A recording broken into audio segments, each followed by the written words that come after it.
Hunter with a Scalpel dimulai dengan adegan seorang gadis kecil duduk sendirian di pantai berbatu dengan sebuah boneka sambil memencet luka di tangannya. Di dekatnya ada sebuah truk putih. Adegan beralih ke sebuah klub tempat seorang wanita muda membuat kekacauan saat ia membunuh seorang pria di depan umum. Kita kemudian beralih ke adegan yang sama yang kini tengah diselidiki oleh polisi. Salah satu penyidik adalah Seo Se-hyun, seorang ahli patologi forensik dan juga wanita yang sama dari sebelumnya. Ia memberitahu detektif lainnya bahwa pembunuhnya menikmati aksinya dan bisa jadi seorang pecandu narkoba atau seorang psikopat. Ternyata, ia bukanlah pembunuhnya. Ia hanya membayangkan dirinya berada di posisi Seo Se-hyun. Video terbaru Kami Se-hyun kemudian bertemu dengan beberapa pengunjung klub lainnya yang telah ditahan oleh polisi. Ia memeriksa mereka satu persatu dan menunjukkan pisau yang digunakan. Dari reaksi mereka, ia dapat memperkirakan siapa pembunuhnya. Di tempat lain, seorang detektif bernama Jung Jung Hyun dan rekannya menyelidiki kasus penguntitan. Mereka sedang mengintai si penguntit, tetapi rekan Jung Hyun tidak menganggapnya serius. Sebaliknya, ia pergi ke toko terdekat dan kemudian membuat keributan tentang seorang anak kecil yang mencoba mencuri coklat. Saat Jung Hyun berdebat dengannya tentang hal ini, dia melihat si penguntit dan mengejarnya. Namun, pria itu berhasil lolos. Kemudian, kedua polisi itu mendapat masalah karena menyebabkan kekacauan dan bos Jung Hyun menegurnya. Jung Hyun kemudian mengantar bocah lelaki itu pulang, di mana adik laki-lakinya menyambutnya. Kemudian kita melihat Se-hyun di labnya menangani mayat pria dari klub. Dia tidak terlalu ramah terhadap rekan-rekannya. Adegan kemudian beralih ke tempat Binatu dan seorang pria bernama TN Choi yang mengelola tempat itu. Dia menonton program berita di mana Se-hyun diwawancarai atas prestasinya sebagai ahli patologi forensik. Dalam perjalanan pulang, Se-hyun memberi makan seekor kucing liar. Ia diganggu oleh salah seorang pemilik bisnis di dekatnya yang mengeluh tentang banyaknya kucing yang mengganggu area tersebut karena dirinya. Se-hyun menatapnya tajam lalu pergi. Sementara itu, kita melihat beberapa adegan yang memperlihatkan seseorang menaruh belatung pada mayat. Di pagi hari, Jung Hyun dan polisi lainnya mendapat laporan tentang sebuah mayat. Mereka menemukannya terbungkus plastik di tengah ladang. Jung Hyun menggunakan seorang rekan untuk menghubungi Se-hyun dan meminta bantuannya dalam kasus tersebut. Dia menunjukkan berkas kasus yang menjelaskan bagaimana mayat itu dalam kondisi sangat membusuk. Se-hyun setuju untuk menanganinya.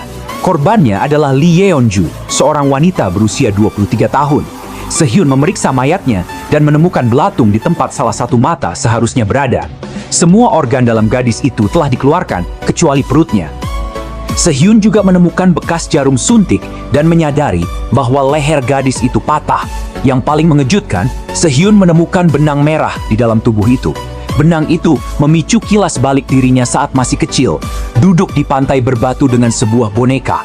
Seseorang bersiul dan gadis kecil itu berjalan menuju truk putih itu dan masuk ke dalamnya. Adegan berlanjut dengan rekan Jung Hyun, Chang Jin, yang sedang duduk di tempat cucian milik Tuan Choi. Mereka semua tampaknya mengenalnya dengan baik dan secara terbuka membahas kasus Lee Yeon-ju, korban pembunuhan yang juga baru-baru ini membuat laporan tentang seorang pria yang menguntitnya. Mereka juga menyebutkan bahwa Seo Se-hyun ingin melihat tempat kejadian perkara. Tuan Choi tampak senang dengan hal ini.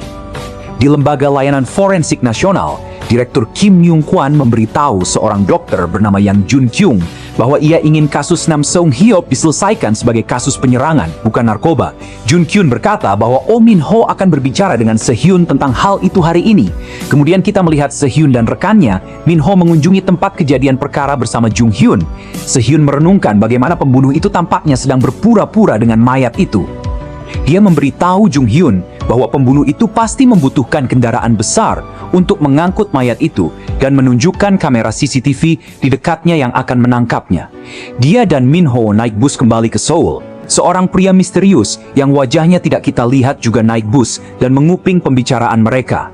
Dalam perjalanan, Min-ho menyinggung kasus Nam Song-hyop. Dia meminta dia untuk menyetujui laporan otopsi, tampaknya dengan beberapa informasi palsu, tetapi dia menolak. Ketika dia turun dari bus, seorang jurnalis bernama Kim Hyung-soo meneleponnya. Dia juga menelepon Jung Hyun. Se-hyun kemudian pergi ke rumah sakit untuk menjenguk ibunya. Ia membersihkan tubuh wanita tua yang tampaknya tidak mengingatnya. Beberapa saat kemudian, Kim Hyung-soo menelepon Se-hyun, yang kali ini mengangkat teleponnya. Sementara itu, Min-ho pulang tetapi akhirnya diserang oleh pria yang naik bus. Pria itu menyuntik Min-ho dan kemudian mematahkan lehernya. Yo yeah. Tak lama kemudian, berita tentang pembunuhan itu tersiar dan reporter itu menjelaskan bagaimana polisi gagal menangkap penguntit korban sebelum ia meninggal. Hal ini menyebabkan kekacauan di kantor polisi, di mana bawahan Jung Hyun menuduhnya membocorkan berita dan menyerang timnya sendiri. Jung Hyun menelepon Se-hyun untuk meminta kabar terbaru, tetapi Se-hyun mengatakan belum menemukan apapun. Namun, saat berbicara dengannya, Se-hyun menemukan petunjuk bekas sikat yang digunakan untuk membersihkan sesuatu. Se-hyun pun berunding dengan Jun Kyung yang memberinya laporan tentang jenis jamur tertentu yang ditemukan pada mayat.